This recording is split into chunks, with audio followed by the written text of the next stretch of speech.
We will continue with the properties of the DNA.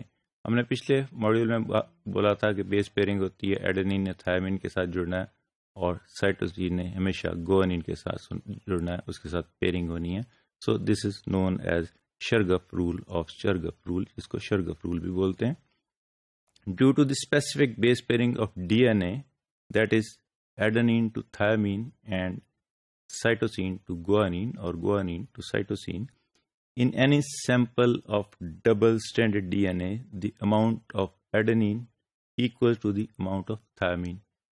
ایڈنین نے ہمیشہ تھائمین کے ساتھ مل رہا ہے. ہم نے پچھلے ماڈیول میں یہ ڈیفائن کیا تھا کہ جتنے اگر ہمیں ایک کا سیکوینس ایک اسٹرینڈ کا پتہ لگ جاتا ہے تو دوسرے کا ہم آٹومیٹیکلی ڈیفائن کر سکتے ہیں کہ اس میں کتنے ایڈنین ہیں، اتنے ہی تھائمین ہوں گے، اتنے ہی گوانین جتنے دوسری بیس پیئر میں وہاں ہی جو ہے نا اس کے سامنے سائٹوسین لگے ہوں گے.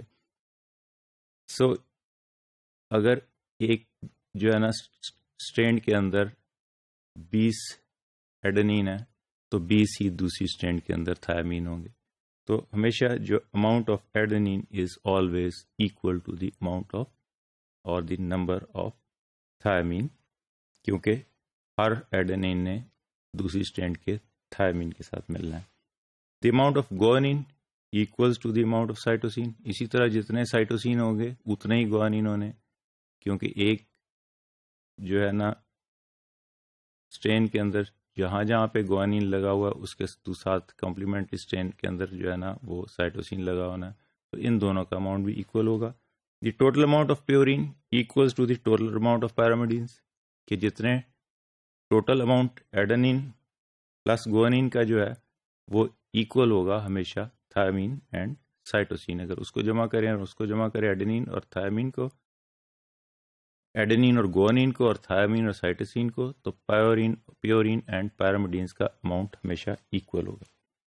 دی base pairs are held together by hydrogen bonds. ہم نے دیکھا تھا کہ کیسے 2 between adenine and thymine and 3 between guanine and cytosine. یہ ہم نے ڈائیگرام پہلے بھی ڈسکس کی تھی کہ یہ اگین ہم اس کو بار بار ڈسکس کر رہے ہیں کہ یہ ہم نے کہا تھا کہ یہ 2.8 آرمسٹرانگ کے 2 بانڈز، ایک یہ ہے، یہ 3 آرمسٹرانگ کا ایک ہے، اور ایڈنین اور تھائمین کے درمیان 2 بانڈ ہے، اور گوانین اور سائٹوسین کے درمیان 3 بانڈز ہیں، اور اس کی بانڈ لینتھ ڈفرینٹ ہے، اس کی بانڈ لینتھ ڈفرینٹ ہے، اور جی سی کانٹینٹ کی وجہ سے جو ہے وہ میلٹنگ پوائنٹ یا میلٹنگ ٹیمپریچر بھی ڈفرینٹ ہوتا ہے.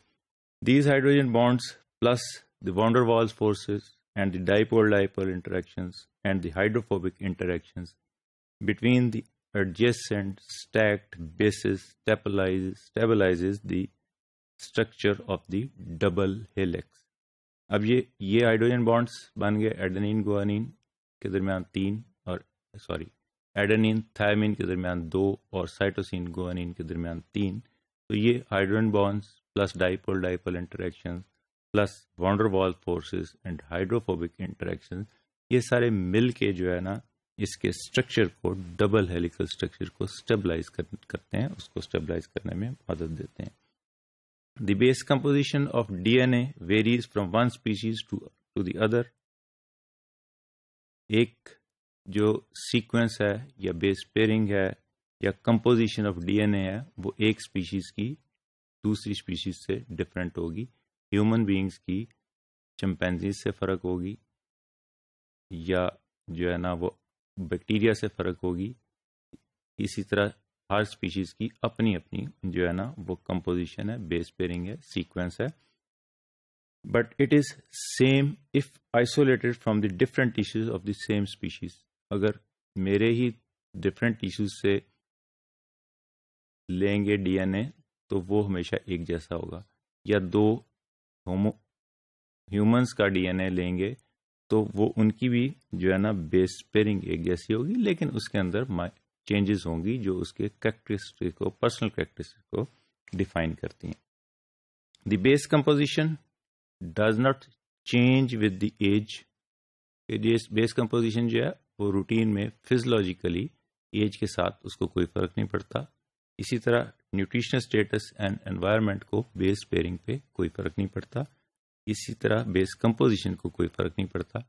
لیکن ہم نے دیکھا تھا کہ ڈی این اے کی ابزارب کرتا ہے D N A U V light کو، اس کی وجہ سے ایج کے ساتھ انوائرمنٹ کے ساتھ وہ میوٹیشنز ہیں، لیکن نارملی اگر ہم دیکھیں تو ایج، نیوٹریشن سٹیٹس اور انوائرمنٹ جو ہیں فزیولوجیکلی یا نارمل کسی بھی اسپیشیز کے ڈی این اے کو اس کے ساتھ کوئی آلٹریشن نارملی نہیں ہوتا۔